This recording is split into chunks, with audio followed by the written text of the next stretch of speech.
Hey everybody, out here in the garage today. A couple of weeks ago I was doing some dishes and I ended up breaking a wine glass accidentally. And I kept thinking, I could do something with this, I could do something with this. So it just sat on our windowsill in the kitchen for a while.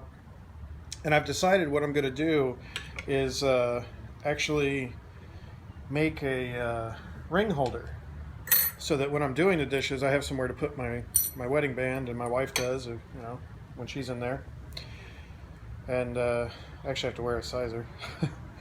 But what I'm going to do is the top of the glass is the part that actually broke, and then I started picking it away, and it ended up breaking here, which is where I was going to eventually break it anyway, just so that we have the stem. And what I've got here is a small 1-inch belt sander. You could do this by hand, just using a block of wood with some sandpaper on it, or one of the store-bought sanding blocks, to sand all this down so that it's not sharp and no longer dangerous. I do recommend, if you do this by hand, putting a block of wood behind your sandpaper so that you're not sanding and this pokes through the sandpaper and cuts your hand. But let's go ahead and round this off real quick. I don't know how well you can see it's got a sharp edge, obviously, because it just broke.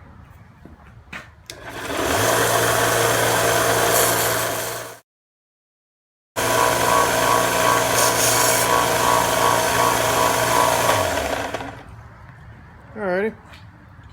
Took a little longer than I thought it would, but now we have a nice rounded edge on there.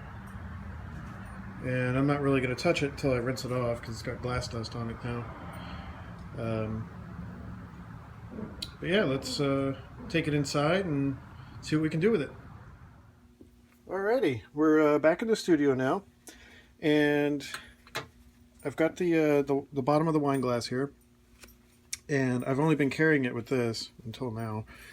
I did take it in the kitchen. I rinsed it off to get all the glass dust off of there, and then I went ahead and washed it with dishwashing soap just to get rid of any, there was some dust and stuff from sitting on the windowsill and some fingerprint grease and things like that. So I just cleaned it up really, really nice, and then brought it down to my studio like this so I don't get any fingerprints on it. And what I'm going to do is use a combination of Stream and Wild Plum to color this, and I'm going to go ahead and use the good old stamper with the felt pad on it, and I'm just going to start out with Stream, and I guess I'll if you want to do this and not worry about fingerprints, you could always wear latex gloves. That works pretty good. This is actually kind of awkward to hold while I'm doing this.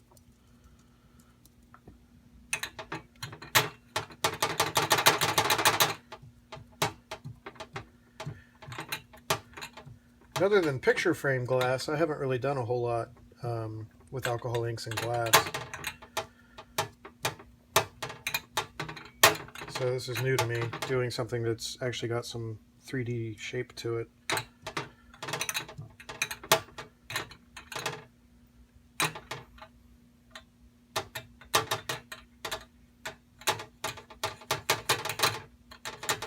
Just trying to get the stem there.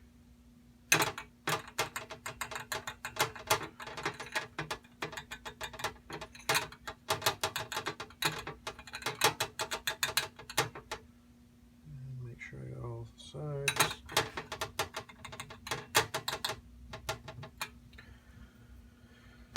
Okay, now for the wild plum, I'm a little torn. I originally thought, well, maybe I'll just drip it on the top and let it run down. There's a million different ways you could do this, I guess.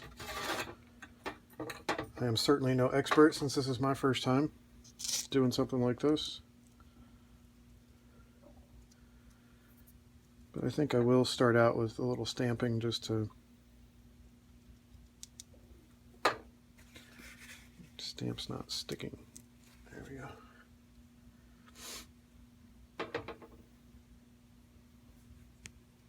And just trying to make sure I'm in frame here.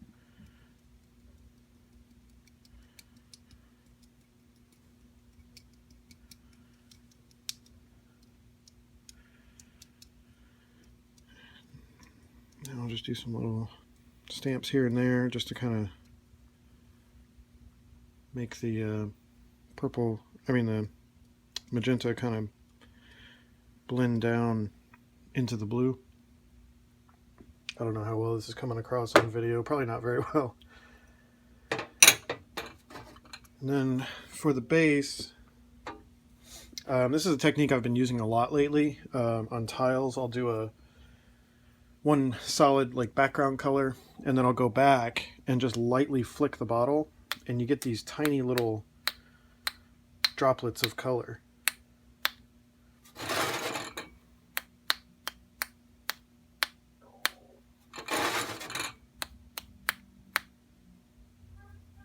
Much smaller than I could get by, trying to drip with the bottle and stuff.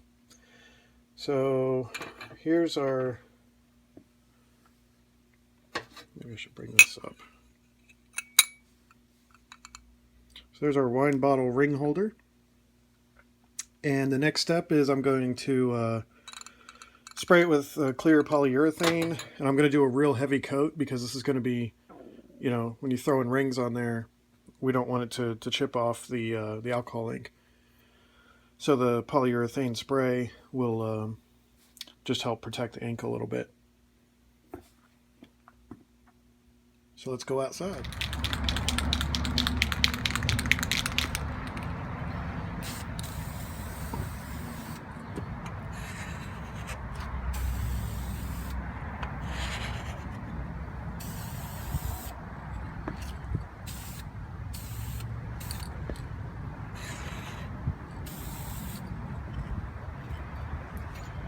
There we go. And then I'm just going to give that a few minutes to dry. Well, probably like half an hour.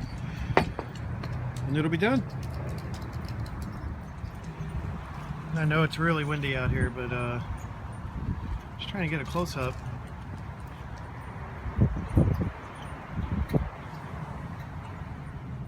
So here's the finished ring holder with the alcohol inks on it. Very easy to make, and I don't know, pretty fun little project. So there you go.